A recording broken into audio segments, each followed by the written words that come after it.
मतलब इसके लिए सर प्लीज अगर ट्रांसफर करना है तो सर जो एक टाइम टेंडर लगा हुआ है पहले वो कंप्लीट काम करो, फिर उसके बाद ट्रांसफर करो सर। सबसे बड़ी बात प्रॉब्लम क्या हो रही है सर, 3 सालों में जो देखा है, आपने भी खुद ये एनालाइज किया कि हरियाणा में ट्रांसफर बहुत जल्दी जल्दी होती है सर। चाहे कोई बर्थ सर्टिफिकेट है, चाहे कोई नक्शा है, चाहे कोई एनओसी है, वो अप्लाई कर देते हैं तो वो टाइम पे नहीं मिलती है, तो लोगों को ये जानकारी नहीं होती, उसमें लोग कहीं ना कहीं मिसगाइड हो जाते हैं।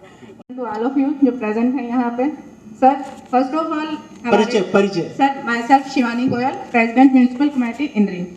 सर अभी सबने बताया कि करनाल में चारों तरफ विकास हो रहा है, लेकिन आसपास सर इंद्री, निसिंग, असंत, वहाँ पे विकास कहाँ पे सर? सर लेकिन आपने हमें भी बुलाया सर, इंद्री वालों को। सर म्यूनिसिपल कमेटीज को कौन देखेगा? अभी आपने कहा कि नाले में नहीं उतरना। सर मैं एक हाउसवाइफ थी, चलो बाय गॉड ग्रेस मैं यहाँ प्रेसिडेंट बनी हूँ, लेकिन सर मैं इंद्री में देखती हूँ वहाँ पे नालों की सफाई अभी भी पर्सन अंदर जाते हैं वही करते हैं, और अगर ना करें तो वो ब्लॉकेज हो जाती है और फ्लड आ जाता है सर वहाँ पे इंद्री में। उसका कौन देखेगा सर? और सर सबसे बड़ी बात प्रॉब्लम क्या हो रही है सर, 3 सालों में जो देखा है, आपने भी खुद ये एनालाइज किया कि हरियाणा में ट्रांसफर बहुत जल्दी जल्दी होती है सर। मेरे डिपार्टमेंट में सर सेक्रेटरी सर हैं, एमई सर हैं, जेई सर हैं, कोई भी काम होगा इन तीनों के साइन चाहिए सर, लेकिन मेरे ख्याल से तो कभी भी ये तीनों एक लेवल पर नहीं रहते। एक आता है तो दूसरे की ट्रांसफर है, दूसरा आता है तो तीसरे की ट्रांसफर है सर, कभी भी कोई काम प्रॉपर वे में नहीं चल रहा सर। मतलब इसके लिए सर प्लीज अगर ट्रांसफर करना है तो सर जो एक टाइम टेंडर लगा हुआ है पहले वो कंप्लीट काम करो, फिर उसके बाद ट्रांसफर करो सर, ये सिर्फ चाहती हूँ सर। और एक सर जो ये मतलब हमारे निशांत सर और एसडीएम सर ने कोरोना काल में सर बहुत अच्छा काम किया, हमारी इंद्री को बहुत बचाया सर, लेकिन सर अभी जो ये लेवलिंग है हमारे म्यूनिसिपल कमेटीज और डीएमसीज के बीच में, उसमें सर हमारा काम बहुत डिले होता है सर। आप यकीन मानेंगे मेरी फरवरी की प्रोसीडिंग अभी तक वापस नहीं मिली, कब टेंडर लगेंगे सर और कब उसका काम होगा सर। एक सर सबसे बड़ी बात लाइटिंग, ये तो नोटिफाइड सर्विस नहीं है, परंतु ये एक सीरियस बात है कि फरवरी की प्रोसीडिंग, डीएमसी कौन है? ऑब्जेक्शन लग के गए रिमूव, तो बंदे को बुलाओ करो। ये फरवरी का आज अगस्त कैसे है भाई? नहीं ऐसे तो फरवरी की प्रोसीडिंग यदि अभी अप्रूव नहीं होगी, अगस्त तक अप्रूव नहीं होगी, I do not approve of it. It is share bad governance. सबसे बड़ी प्रॉब्लम सर ट्रांसफर की है यहाँ पे सर। चलो वो तो ट्रांसफर मेरे हाथ में नहीं है, आपके पास में आप लकी हो कि मुख्यमंत्री जी से सीधा संवाद है आपके पास में, तो उन्होंने काफ़ी कोशिश की है ऑनलाइन ट्रांसफ़र पॉलिसी और सबको कम करने के लिए, परंतु जो हालात हैं, और मैंने इसीलिए वो एससी बिजली बोर्ड को क्या कहा था, बिजली बोर्ड इसलिए कह रहा हूँ कि लोग समझते हैं, नहीं तो यूएचबीवीएन क्या कहा था कि आप लकी हो कि आपको कोई हस्तक्षेप नहीं होता पॉलिटिकल। मेरे कैरियर में केवल एक मैंने संस्था देखी है, वो है ये बिजली वितरण निगम, जहाँ पे कोई पॉलिटिकल इंटरफेरेंस नहीं है।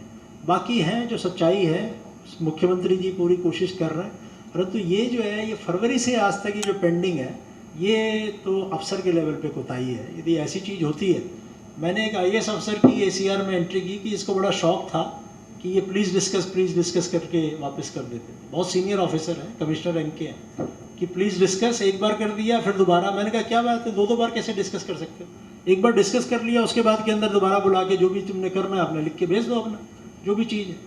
तो ये आपकी यदि नहीं आई तो अपना देखो कि क्या नहीं आया, सेक्रेटरी को बुला लो, but that proceeding must be clear this week, this is not done sir. और एक मेरी रिक्वेस्ट डीएमसी सर से और डीसी सर से यही रहेगी सर, हमारे इंद्री में लाइट की बहुत प्रॉब्लम है सर, लाइटिंग बिल्कुल भी नहीं है। सारी पब्लिक सिर्फ यही कहती है कि लाइट व्यवस्था कुछ नहीं है इंद्री में सर।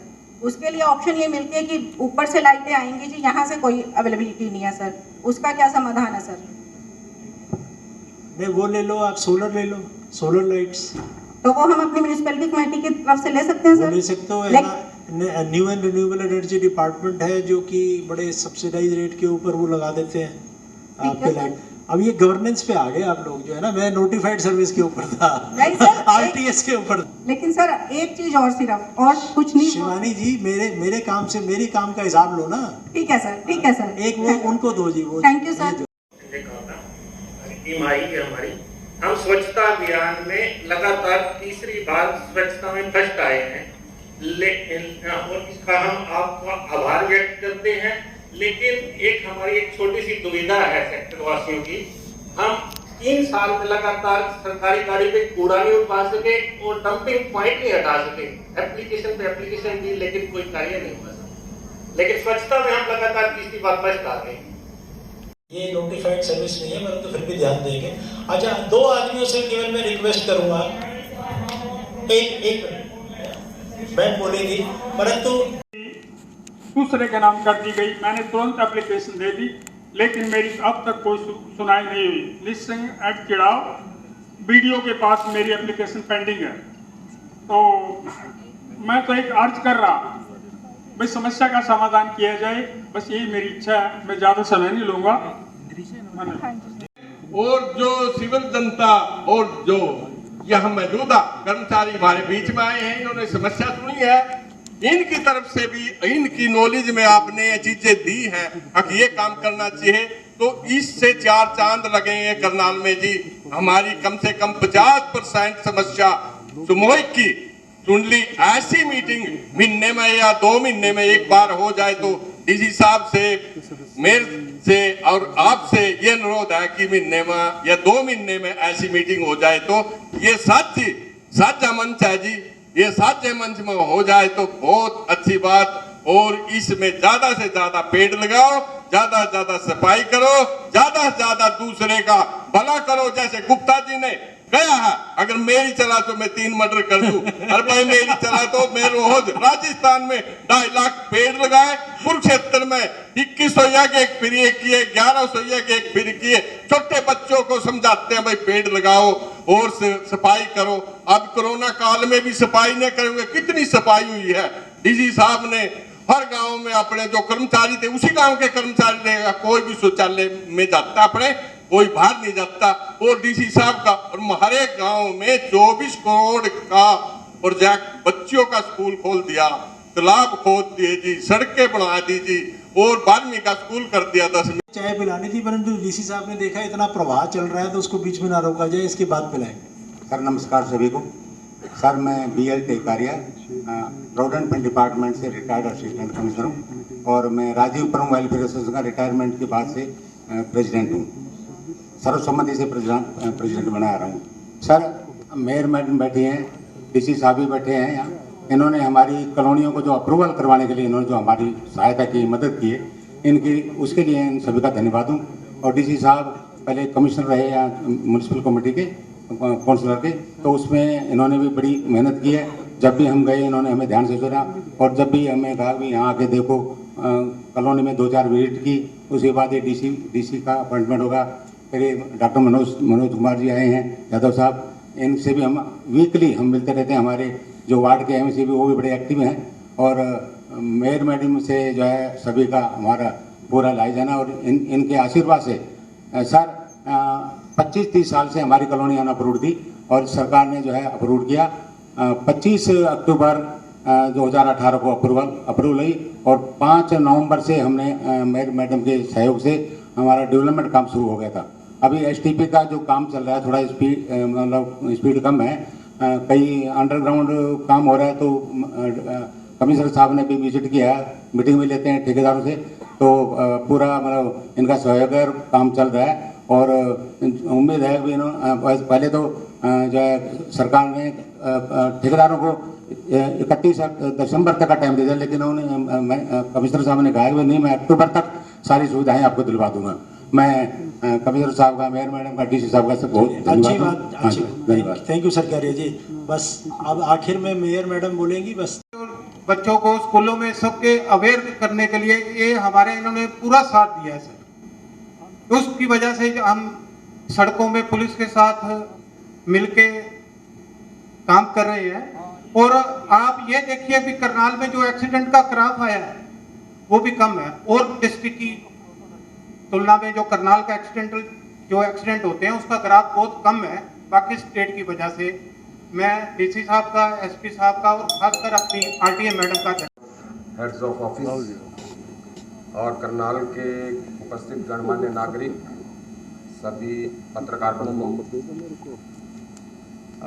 आज के इस इंटरेक्टिव सेशन में सबसे पहले मैं प्रोग्राम के मुख्य अतिथि chief commissioner Shri TC Gupta sir का धन्यवाद करना चाहूँगा कि उन्होंने आज जो पहल की है, करनाल से शुरुआत की है, जिसको वो इस मुहिम को पूरे स्टेट में लेके जाएंगे, तो सबसे पहले मैं धन्यवाद करना चाहूँगा सर का कि उन्होंने जो है इसकी शुरुआत करनाल से करके। दूसरा सर, आपने जो पर्सपेक्टिव्स आज दिए हैं राइट टू सर्विस कमीशन के बारे, राइट टू सर्विस जो एक्ट है उसके बारे में जो एक 360 डिग्री का जो व्यू दिया है सर, मेरे ख्याल में हमारे ऑफिसर्स को अभी इतना ज्ञान नहीं था जो आज उनको मिला है। सो इसके लिए मैं आपका धन्यवाद करना चाहूँगा सर। नए पहलुओं से अवगत कराया है आपने सर।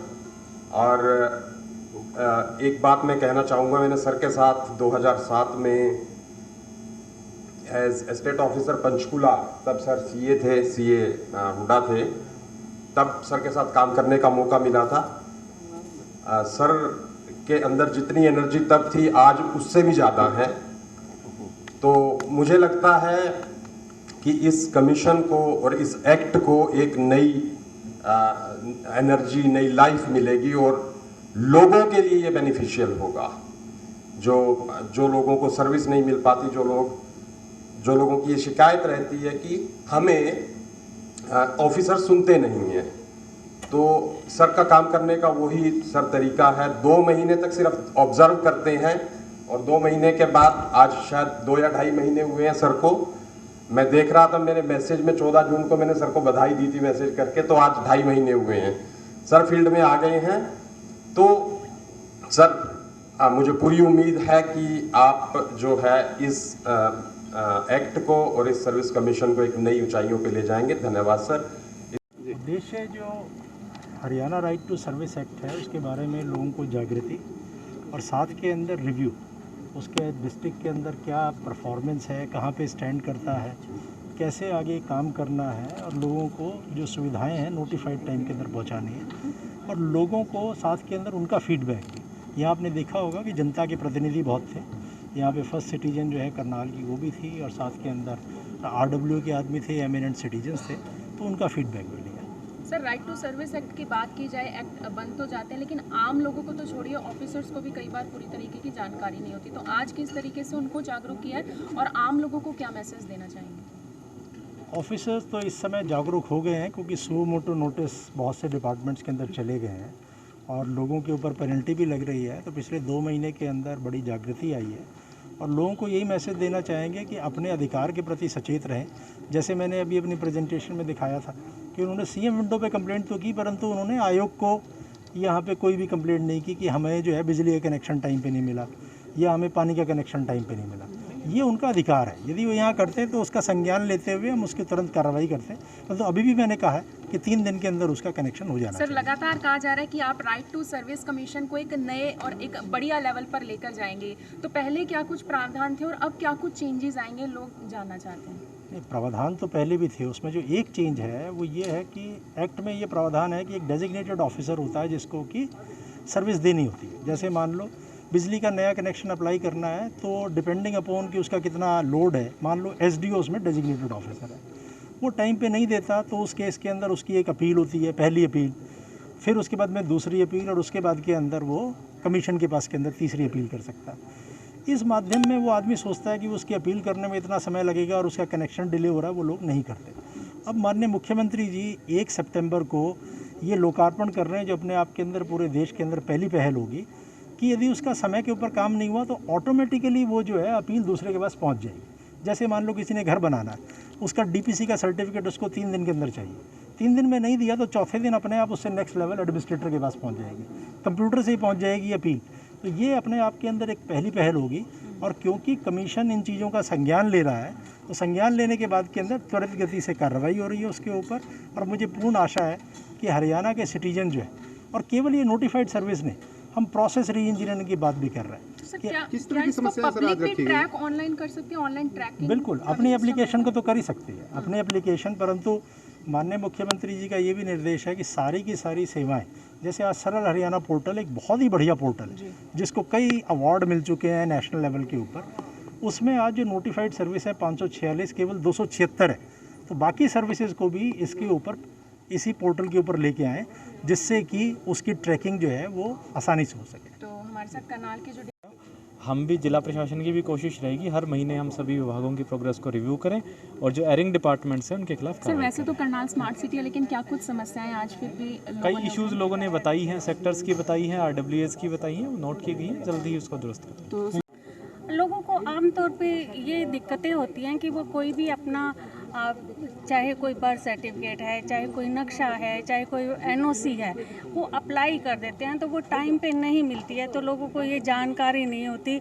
उसमें लोग कहीं ना कहीं मिसगाइड हो जाते हैं, या कोई कर्मचारी या अधिकारी उन्हें मिसगाइड करके कि उसमें ये डॉक्यूमेंट लेके आओ तब हम ये देंगे। जिस तरह से चेयरमैन साहब ने बताया कि फायर की NOC के लिए उन्होंने प्रॉपर्टी टैक्स को मांग लिया।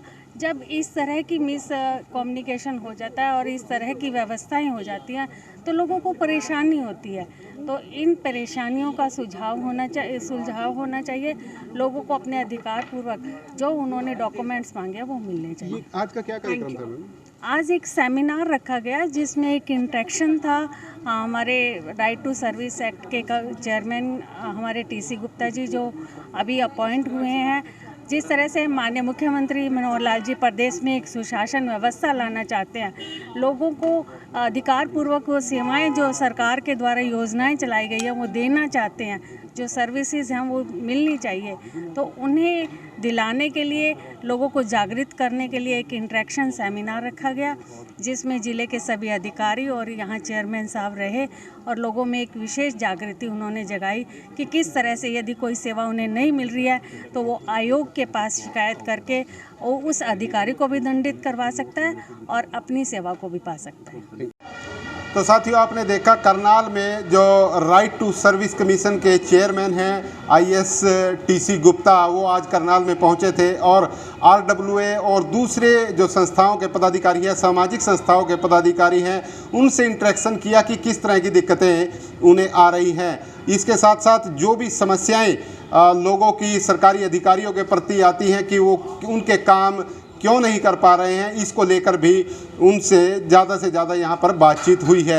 आप सभी से गुजारिश है कि इस खबर को आप ज़्यादा से ज़्यादा शेयर करें। आप देख रहे थे नमस्ते भारत न्यूज़। बहुत बहुत धन्यवाद।